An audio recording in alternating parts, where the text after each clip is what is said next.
We are going to talk about dividing decimals. There's a few things that we need to really remember when dividing decimals. And our really big rule is that we are not going to have decimals outside of our division house. So we will have no decimals outside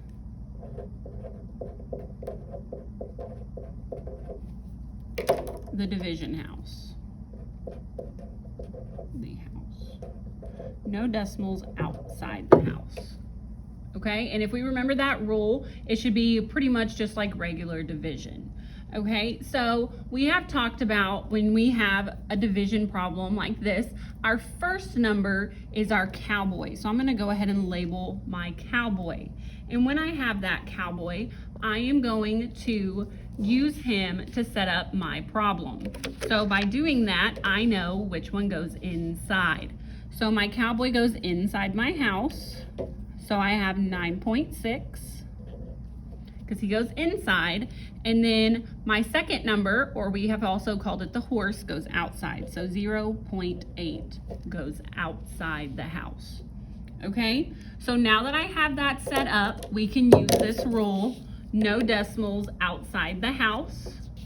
Okay, so that means what I'm going to do is I need to move my decimal outside to the wall. So I'm going to take it and move it one hop.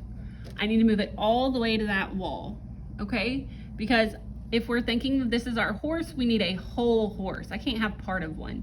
So whatever I do outside, I need to do inside. So if I do one hop out, I'm gonna move one hop inside in the same direction, okay? So notice my arrows, they match perfectly. They're both going in the same direction. They both show one hop. So now I can rewrite my problem. And now I have a whole 8 outside because now my decimal's in the back. So this is just an 8. And I move my decimal to the back of this. So this is now a whole 96. And there are my decimal places now because we moved them both one hop. And when we get to this section, it's just like regular division like we learned. So I can put my spaces above my two numbers and write out my 8s. So I have 8, 16, 24, 32, 40, 48, 56, 64, 72. So 1, 2, 3, 4, 5, 6, 7, 8, 9. I like to do 9 because that's the biggest number I can put in a space. So now I'm ready for my division. Can 8 people sit in 9 chairs? Yes, they can. But if I look at my list, my 9 would fit right here in between 8 and 16. So I use the number above that. So that would be 1 time. And then 1 times 8 is that 8. And then I can subtract. 9 minus 8 is 1. After we subtract, we bring down. And then I ask myself, can 8 people sit in 16 chairs? Yes, and I have a perfect 16, so that'd be 1, 2. And that would give me 16. And 16 minus 16 is 0. There's nothing else to bring down. I got to my decimal, so my answer is a whole 12. Okay, so example number 2, we are going to label our cowboy. So my cowboy again is the first number. So my 25.2, remember the slash is still division. So I'm gonna set up my problem. I have 25.2 inside my house. And this time I have 14 outside my house. Okay, so notice our rule is no decimals outside the house. Outside, I do not have any. 14 is a whole number. 14 is already whole. So it doesn't need to be changed. I can just leave it alone. So I'm gonna reset it up over here just so I have room. I have 25.2 and 14. Again, there's no decimal out there, so I'm gonna leave it alone. I am gonna put my spaces. So my 2 needs a space, my 5 needs a space. Our decimal is gonna come straight up. We do not move it. And then my 2 back here also needs a space. So 2, 5, decimal 2, all needs a space. And then we can write our 14s.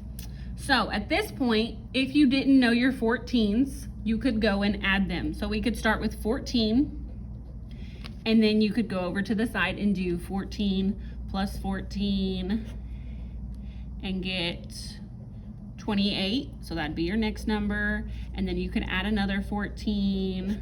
So that would be 42. And you could keep doing that, okay? I've done that already, so I know my list. So I'm just gonna fill that in.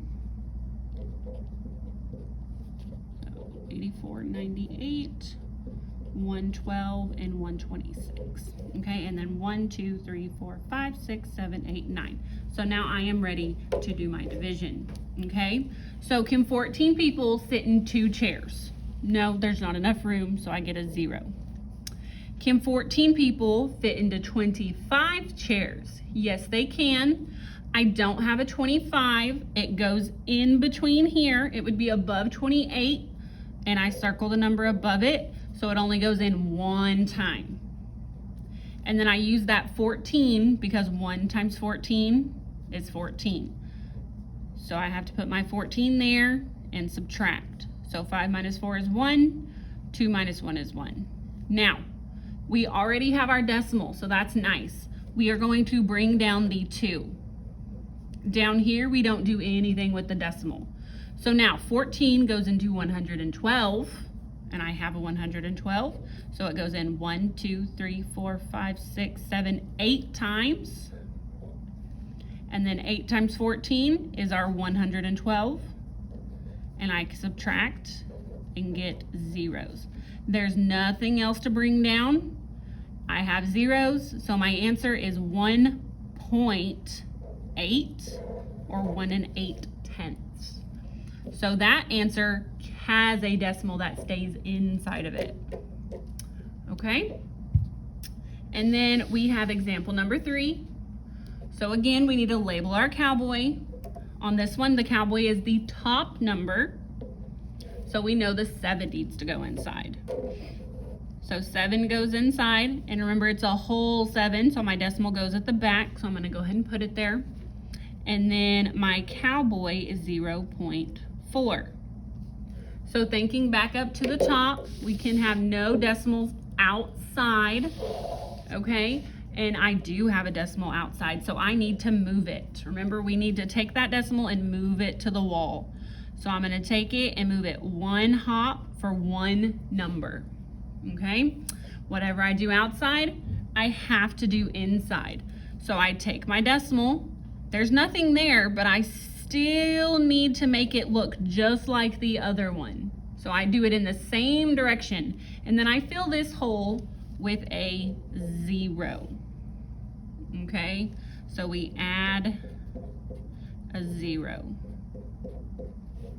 All right, so now I'm gonna rewrite so that way I don't get confused with all the hops. I have a whole 4 now because my decimal's at the back. And if my decimal's back here, this is now a 70. And then I can put my spaces. So I have a 7, a 0, and I'm gonna bring that decimal up. And then I can write out my 4s and just do my regular old division. 4, 8, 12, 16, 20, 24, 28, 32, 36, 1, 2, 8, 9, I am ready to divide, okay? So, can 4 people sit in 7 chairs? Yes, they can. So, I see where my 7 goes. 7 would go right above the 8. So I would use my 4, that's the 1 place, 1 time. And then my 4 goes down low, because 1 times 4 is 4. And I'm gonna subtract and get 3. Bring down my 0. Can 4 go into 30? Can 4 people sit in 30 chairs? Of course they can. I don't have a 30 but I know again it would go in between 28 and 32, so I use the number above.